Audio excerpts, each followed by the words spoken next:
Question number 3. This diagram is given to us and we have to prove that triangle ABC will be congruent to triangle ADC, then angle B equals to angle D, then AC bisects angle DCB.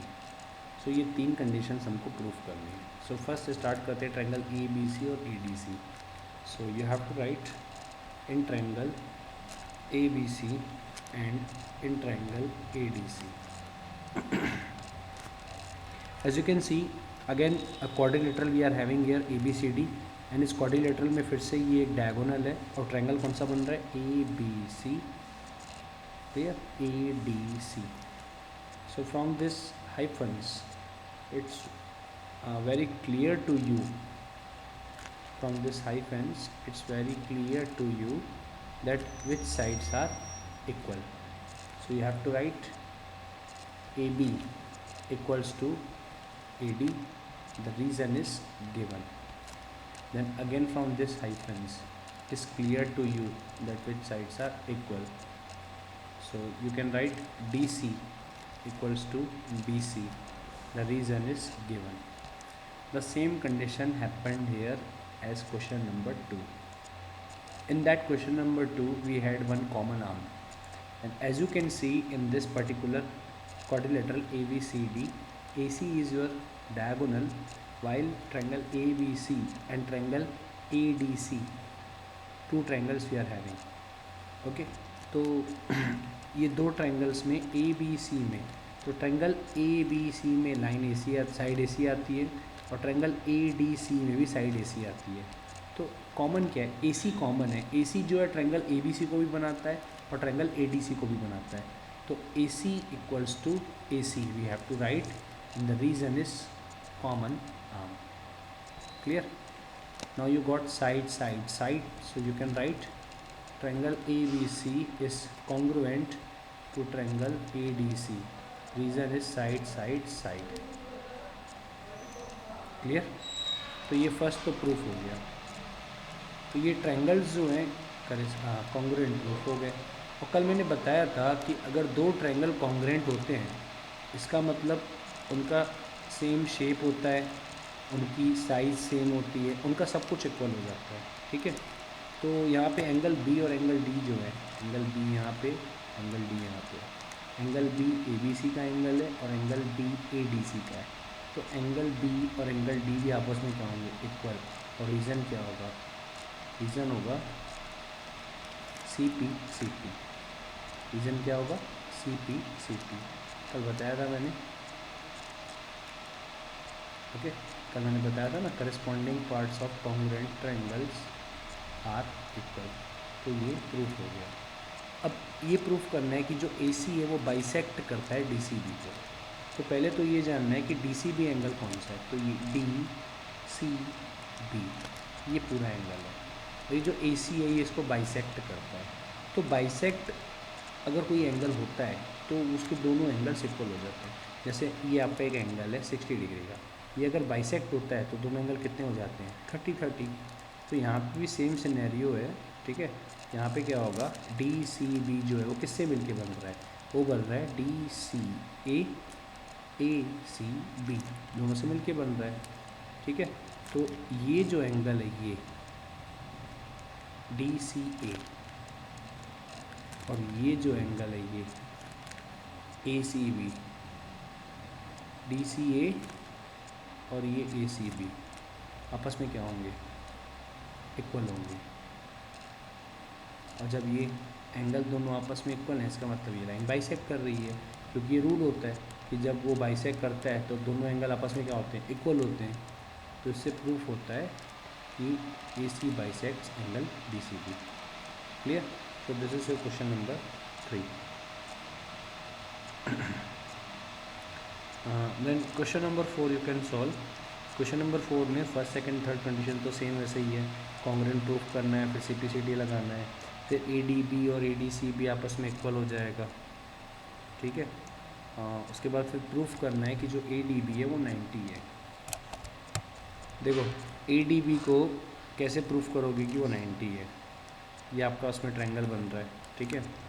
ये जो line है ये वाली, ये straight line है और straight line में आप ऑलरेडी प्रूफ कर चुके हो ऊपर, क्या प्रूफ कर चुके हो कि आपका एंगल ए डी बी और आपका एंगल ए डी सी दोनों आपस में क्या है, इक्वल है। जस्ट प्रूफ कर चुके हो CPCT से। तो मान लेते हैं कि ये एंगल x है, तो ये एंगल भी कितना होगा, x ही होगा। अब BDC जो है वो एक स्ट्रेट लाइन है, और स्ट्रेट लाइन क्या बनाती है, 180 बनाती है। तो एंगल BDA ADC दोनों मिलके कितना बनाएंगे, 180 बनाएंगे, स्ट्रेट एंगल है।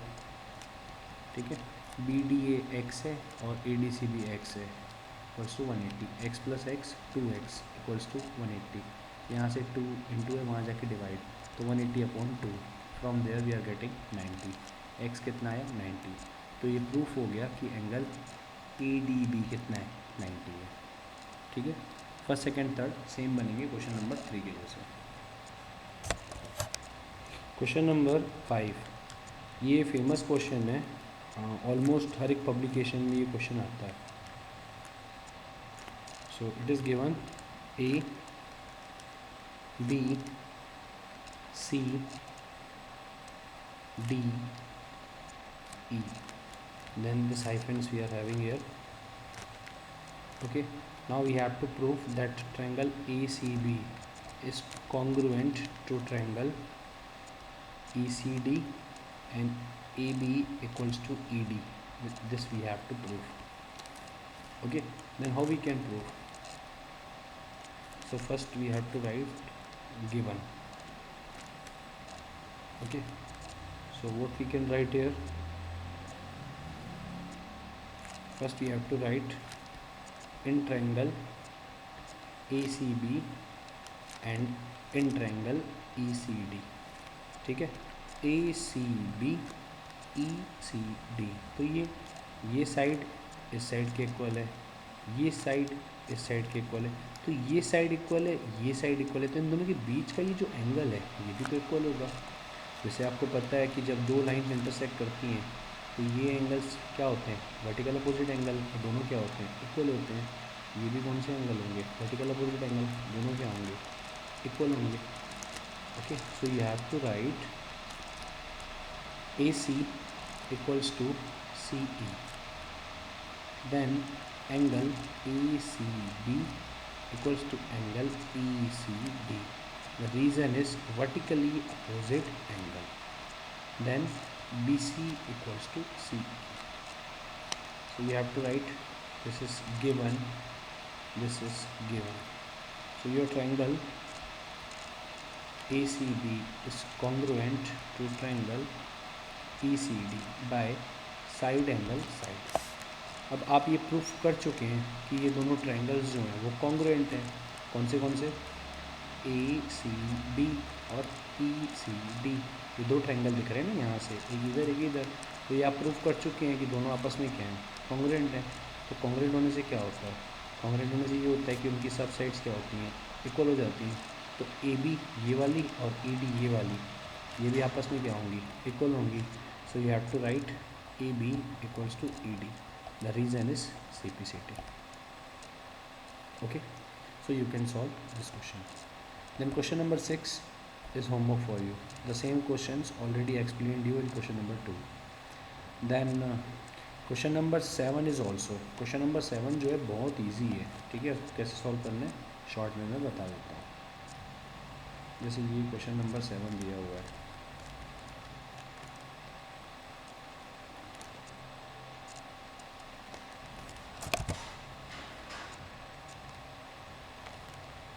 ठीक है, ये क्वेश्चन नंबर 7 दिया हुआ है, this is A, this is B, C, D, ये 90 डिग्री है, ये 90 डिग्री है, और 90 डिग्री की अपोजिट जो साइड होती है वो क्या होती है, हाइपोटेनियस होती है।